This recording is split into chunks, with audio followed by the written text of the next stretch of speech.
Penerapan teknologi tepat guna untuk peningkatan produksi dan kualitas garam di Pulau Sabu. Pulau Sabu merupakan pulau terpencil di Indonesia yang jauh dari pulau-pulau sekitarnya.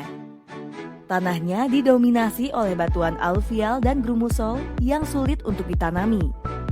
Terbatasan kondisi tanah ini membuat taraf hidup sulit berkembang. Utara ini yang dapat dimanfaatkan sebagai sumber pendapatan penduduk di sana adalah bahan-bahan yang berasal dari sumber daya laut dan pesisir. Jika melihat kondisi laut di sekitarnya dan iklimnya yang panas, potensi untuk produksi garam di pulau tersebut cukup terbuka. Hanya sayang produksi garam yang dilakukan petani garam masih menggunakan teknologi sederhana. Awalnya produksi garam di sana dilakukan adalah dengan memindahkan air laut ke dalam kerang besar. Kemudian membiarkan terjadinya evaporasi dengan bantuan sinar matahari. Teknologi ini hanya mampu menyediakan garam dengan kadar natrium klorida mencapai kualitas garam konsumsi, tetapi tidak mencapai kualitas garam industri. Hal ini menyebabkan produksi garam konsumsi lebih tinggi dari permintaan sehingga harga garam masih rendah, yaitu hanya Rp200 hingga Rp800 per kilogram, walaupun produksi garam cukup banyak. Atas permintaan sekelompok petani garam di Pulau Sabu dan semangat mengaplikasikan hasil penelitian kami di kampus, mulai tahun 2020, tim peneliti teknik kimia Unpar melakukan survei lokasi dan diskusi pembuatan model proses produksi garam.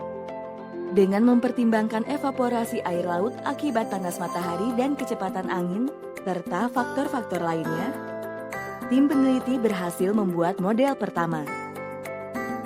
Model ini terdiri dari beberapa bagian yang diatur hingga tingkat salinitas yang berbeda, sehingga memungkinkan pengendapan senyawa pengotor secara lebih terarah. Model ini dimulai dengan kolam penampungan air muda dan kolam peminihan 1 dan 2. Ketiga kolam ini dimaksudkan untuk mengendapkan lumpur, pasir, ferrioksida, dan kalsium karbonat secara bertahap. Jumlah kolam penampungan air muda dan kolam peminihan 1 dan 2 secara berurutan adalah 1 kolam, 8 kolam, dan 6 kolam. Selanjutnya, terdapat kolam peminihan 3 dan kolam penampungan air tua, di mana pada kedua kolam tersebut terjadi pengendapan kalsium sulfat. Jumlah kolam peminihan 3 adalah 2 kolam, sedangkan kolam penampungan air tua 1 kolam. Model tambak garam ini diakhiri dengan meja kristalisasi untuk mengkristalkan garam. Model ini menggunakan 8 buah meja kristalisasi.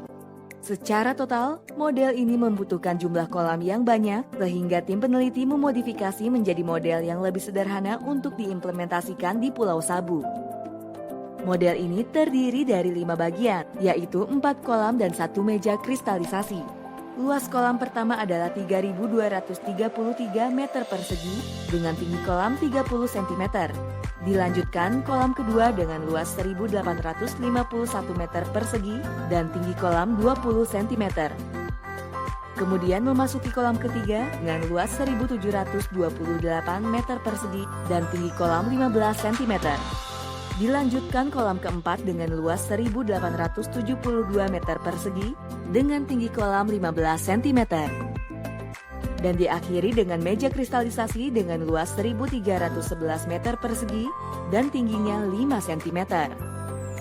Hasil simulasi memberikan jumlah total garam sekitar 66,9 ton per hektar per bulan, di mana angka ini lebih tinggi sekitar 40% dari produksi rata-rata garam saat ini, dengan kemurnian garam sekitar 99%.